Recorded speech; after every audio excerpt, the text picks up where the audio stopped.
കടം വേണോ? ലോകോത്തര ബ്രാൻഡുകളുടെ എല്ലാ മൊബൈൽ ഫോണുകളും smart T V, smart watch, headset തുടങ്ങിയ എല്ലാ ഗാഡ്ജറ്റുകളും തവണ വ്യവസ്ഥയിൽ സ്വന്തമാക്കൂ. ജ്യോതി മൊബൈൽസ്, ഏരൂർ.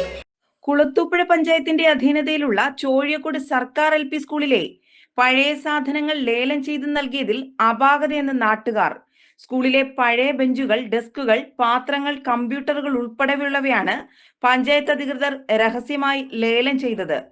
1,00,000 ലക്ഷത്തിലധികം രൂപ വില വരുന്ന സാധനങ്ങൾ 1000-ഓളം രൂപയ്ക്കാണ് ലേലത്തിൽ വിറ്റത്.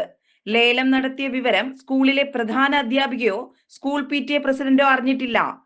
പല വാഹനങ്ങളിലായി സാധനങ്ങൾ കയറ്റിക്കൊണ്ടുപോകുന്നത് ശ്രദ്ധയിൽപ്പെട്ട നാട്ടുകാരും PTA പ്രസിഡന്റും ചേർന്ന് വാഹനങ്ങൾ തടഞ്ഞു.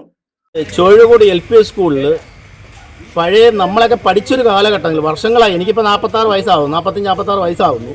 ഈ 46 വർഷം പഴക്കമുള്ള ഈ സാധനങ്ങൾ വെറും 1000 രൂപയ്ക്ക് 2 പിക്കപ്പ് സാധനം പഞ്ചായത്തിൽ നിന്ന് ലേലത്തിൽ കൊടുത്തെന്ന് അറിയുന്നു. ഇവിടുത്തെ PTA പ്രസിഡന്റായ ഷാജഹാൻ അറിയുന്നിട്ടില്ല, വാർഡ് മെമ്പർ അറിഞ്ഞിട്ടില്ല, വികസന സമിതിക്കാർ അറിയുന്നില്ല, അവരൊന്നും അറിഞ്ഞിട്ടില്ല എന്നാണ് ഈ സംഭവം പറയുന്നത്. വെറും 1000 രൂപയ്ക്കാണ് ഈ 2 സാധനം. ഒരു ചെമ്പ് കലം എന്ന് പറയുന്ന സാധനം തന്നെ ഏകദേശം ഒരു 5 കിലോയ്ക്ക് പുറത്ത് വരും. ബാക്കി കമ്പ്യൂട്ടറിൻ്റെ സാധനങ്ങൾ, വലിയ വലിയ കട്ടളകൾ, ഈ സാധനം വെറും 1000 രൂപയ്ക്ക് കൊടുത്ത് ഈ വാരി കെട്ടിക്കൊണ്ട് പോകേണ്ട വല്ല കാര്യമുണ്ടോ? ഇതൊരു കമ്മിറ്റി അംഗങ്ങളൊന്നും അറിഞ്ഞിട്ടില്ല. 2 വണ്ടി ലോഡ് കയറ്റി ഇവിടെ കൊണ്ടിട്ടിട്ടുണ്ട്. ഈ സാധനം ഇപ്പോൾ കൊടുത്താൽ കിട്ടും രൂപ 50,000 രൂപ. ഈ 2 വണ്ടി സാധനം ഒന്നാന്തര കാഞ്ഞരത്തടിയും പണ്ടത്തെ പഴകാലത്ത് ഏതാണ്ട് 50 വർഷം പഴക്കമുള്ള പപ്പനോള സാറൊക്കെ അന്ന് പണിഞ്ഞു കൊടുത്ത സംഭവങ്ങളാണ് ഇതൊക്കെ. ഒരു 50 വർഷത്തിന് പഴക്കമുള്ള അത്രയും തേക്കും സംഭവങ്ങളും വെച്ച് പണിഞ്ഞ ഈ മരത്തടികൾ വെറും 1000 രൂപയ്ക്ക് ലേലത്തിൽ കൊടുത്ത പഞ്ചായത്ത് എന്തടിസ്ഥാനത്തിലാണ്?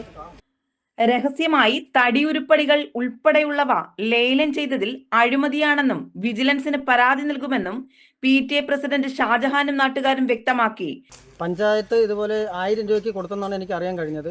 ഇത് കുറച്ച് മുമ്പ് ഒരു 5 മണി ആയപ്പോൾ എന്നെ HM വിളിച്ച് പറയുന്നു, ഇതെനിക്ക് 2 പിക്കപ്പ് വന്നിട്ടുണ്ട്, സാധനങ്ങൾ കയറ്റി പോവുകയാണ്.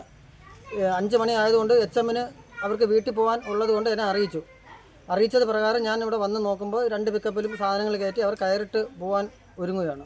ഇത് ഏകദേശം എനിക്ക് തോന്നുന്നു ഒരു 10,000 രൂപയ്ക്ക് മുകളിൽ, എങ്ങനെ കൊടുത്താലും 10,000 രൂപയ്ക്ക് മുകളിൽ സാധനം വരും. 1000 രൂപയ്ക്ക് കൊടുത്തെന്നാണ് എനിക്ക് അറിയാൻ കഴിഞ്ഞത്. ഞാൻ അല്പം മുമ്പ് പഞ്ചായത്ത് പ്രസിഡന്റിനെ വിളിച്ചിട്ടുണ്ടായിരുന്നു. അപ്പോൾ ഇതെനിക്ക് അവർ പറഞ്ഞ് ഇത് സ്കൂളിൽ നേരത്തെ കണ്ട ടെൻഡർ വെച്ചിട്ടുണ്ടായിരുന്നു, അപ്പോൾ എടുക്കാൻ ആളില്ലാത്തതിൻ്റെ പേരിലാണ് ഇത് 1000 രൂപയ്ക്ക് കൊടുത്തതെന്നാണ് അറിയാൻ കഴിഞ്ഞത്. ഇന്നലെ വരെ സംഭവം കൊടുത്തിട്ടില്ലായിരുന്നു. ഇന്നലെ PTA കമ്മിറ്റി ഉണ്ടായിരുന്നു. അപ്പോൾ PTA കമ്മിറ്റിയിൽ നിന്ന് വിളിച്ച് പറഞ്ഞു, ഇതെനിക്ക് സാധനങ്ങൾ സ്കൂളിൽ ക്ലാസ് റൂമിൽ കിടക്കുകയാണ്, ഇത് എന്ത് ലേലത്തിൽ കൊടുക്കണമെന്ന് പറഞ്ഞതിൻ്റെ പേരിലാണ് ഇതിപ്പം കൊടുത്തിരിക്കുന്നതാണ് എനിക്ക് അറിയാൻ കഴിഞ്ഞത്. ഇന്നലെ വരെ ഞാൻ അറിഞ്ഞിട്ടില്ല. ഇന്നിപ്പോൾ HM വിളിച്ച് പറഞ്ഞതിൻ്റെ പേരിലാണ് അറിഞ്ഞത്.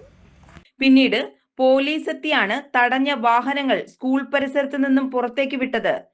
അതേസമയം ഉപയോഗശൂന്യമായ സാധനങ്ങളാണ് ലേലം ചെയ്തതെന്ന് പഞ്ചായത്ത് അധികൃതർ വ്യക്തമാക്കി.